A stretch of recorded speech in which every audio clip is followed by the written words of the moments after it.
Hello everyone, thank you for joining me on today's adventure. It's December 2nd, skies are blue, temperature in the 50s, sun is shining, and it's northern Indiana. There are not many more days like this coming. I think it's a perfect day to hit the road and do a run out. And that's what we're going to do. I want to invite you to come along. Let's go.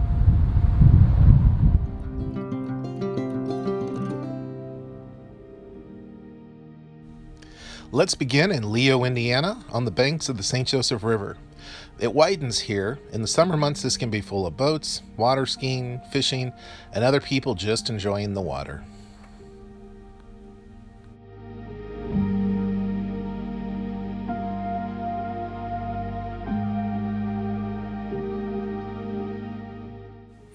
Every small town has a barbershop with a really cool looking sign. Mural number 1 of the day. I'll bet you can't guess what the mascot is for Leo High School. And tonight they're all getting ready for the big Christmas celebration here in Leo. Decorations are up and they're ready to go. We're off to our next stop, Spencerville, Indiana. As I mentioned, skies are blue, temperatures are warm, and it's a perfect day to hit the road. And of course, we get a red barn alert.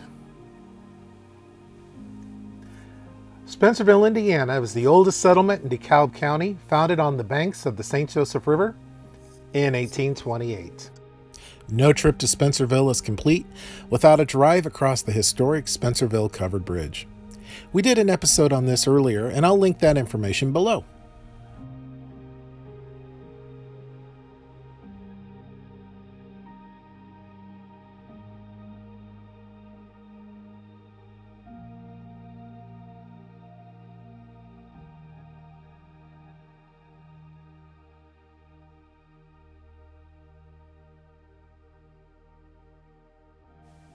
Lots of talent in these small towns. Look at this wood carving with the American flag, a patriotic.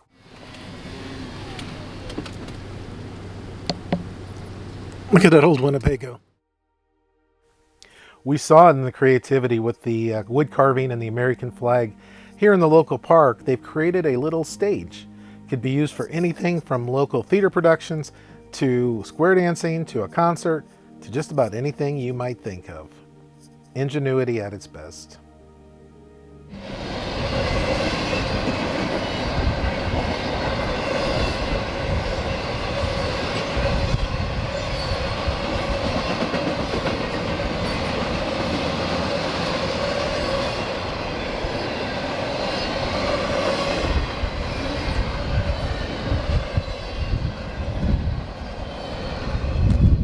This is awesome! Small town parks where they make their equipment. It's a monster truck. Let's take a look at this. We can drive. Got the back.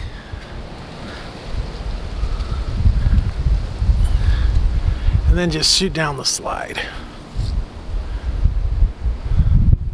Look at the size of these wheels.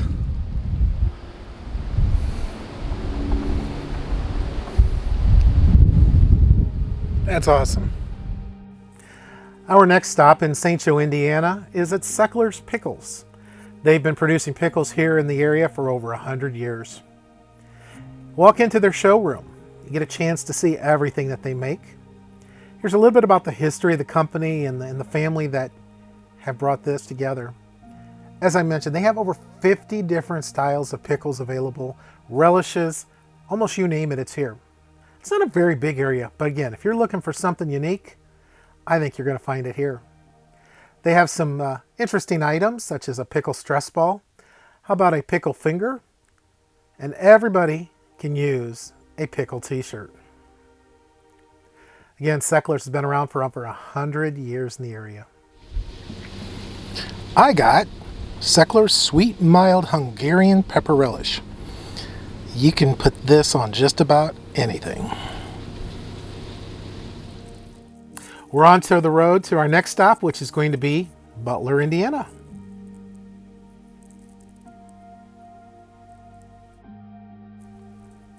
Mural number 2. Welcome to Butler, Indiana. We've crossed the state line and we've made it to Edgerton, Ohio. Here, where once stood the Edgerton Town Hall and Park and the Opera House, is a very nice area where they commemorate several different things. Here is the commemoration of the Opera House. It's shown a little picture of it here on the plaque. The plaque, which is double-sided, has information on both sides, so don't read one and not go around to see the other.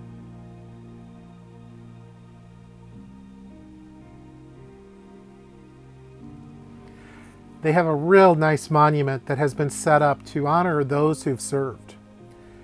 And it recognizes the cavalry, the Navy, and everyone engaged who've served our country and made it what it is today. Erected AD 1912 by W.A. Slaughter Post, WRO, and patriotic citizens of Edgerton and vicinity to the memory of those who served their country. One country, one flag. W.A. Slaughter Post, number 568, 1861 to 1865.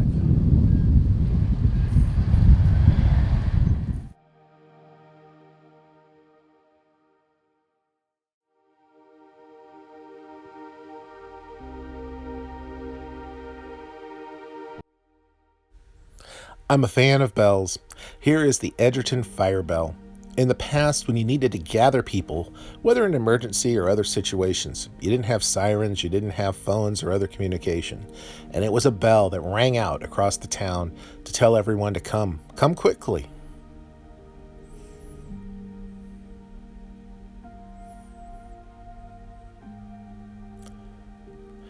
In most parks, there was a gazebo. It was a gathering place, whether to sit in the summer and just talk, or whether it was to hear a band play.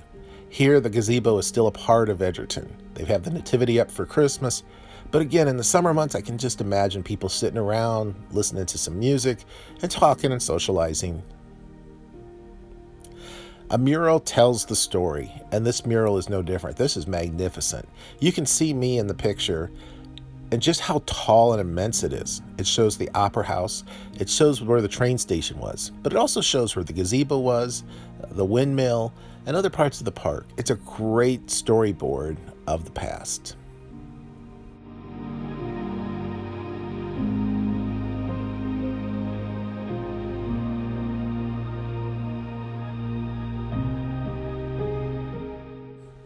I'm a fan of shapes and corners of old houses. We'll call this the house of the day. We made it to Hicksville, Ohio, and we're looking across the street at the Huber Opera House. Now, this is an old building going back to the late 1800s, but in the mid-80s, early 90s, it was called the Palace. It was actually a nightclub. A lot of bands would perform inside. Huey Lewis and the News actually played here one time, I believe. But they've done some renovation, turned it back into a theater. And it's a really neat place. Love these doors, these heavy wooden doors, the Christmas wreaths on the outside of them. And we can see here at the cornerstone, 1882. But obviously by the brick and everything else, it's done some renovation, but it's really a neat place. Now just down the street is the Methodist Church. And again, another old building. I love this nativity scene. I love the bell tower and the way it raises above the street there. And one of the exciting things, I love these doors. I want these doors in my house. But they have these really nice, heavy wooden doors to let you into Sunday church. I love those. We have Yoder's Restaurant. This is Amish country. Yoder's is an Amish name. If you've never eaten at an Amish restaurant, I encourage you to do that. They are amazing. The overall downtown is spectacular here. I love the buildings. I love the architecture. It all is just very warm and inviting.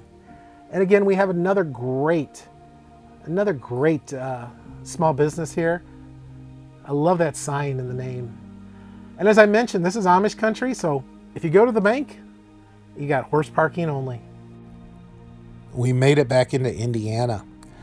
I thought with a little bit of time left, I would get off the beaten path and maybe drive back through some of the Amish communities near where I live. Again, Northeast Indiana, Northwest Ohio, northern Indiana, northern Ohio, southern Michigan. A lot of Amish communities. And they're a great place to just go and take a drive. The farms are amazing. We could start with the architecture on the barns, with the architecture on the houses. We could talk about the cleanliness. They're just pristine farms and really just fun to drive and look at. During the spring and the fall, you might see them out in the fields plowing or harvesting or maybe baling hay. A lot of times you'll see the horses, the cows, the other animals out in the farms and the fields as well too. And normally you'll see Amish buggies on the road. I have been trying to find an Amish buggy on this trip to show you, but I cannot find one. I will need to, we'll go back out again, and there's places where we can see a wide array of the Amish buggies, and I'll go film some of that for you sometime here. But really neat to see. Now, if you've never been to an Amish community, a lot of them have more Amish towns, Mennonite towns.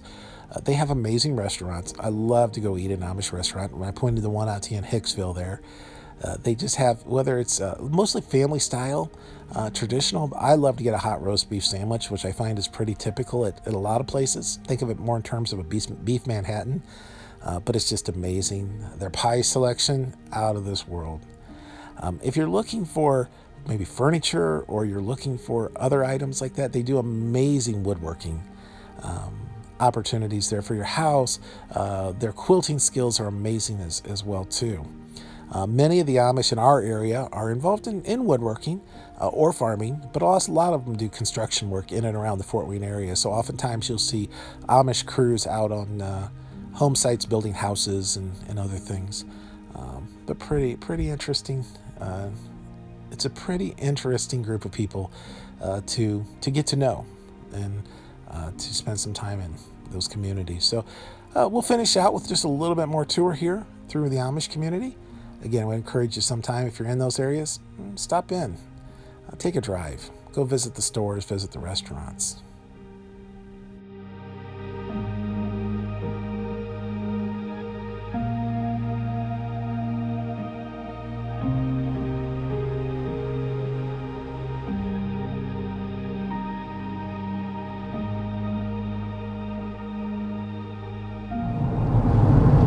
Well, thank you for joining me on today's adventure. I hope you had a good time. We kind of went northeast up through some small towns, crossed over into Ohio, came back down, back in Indiana, and I think we're heading home. Until next time, I'll see you real soon.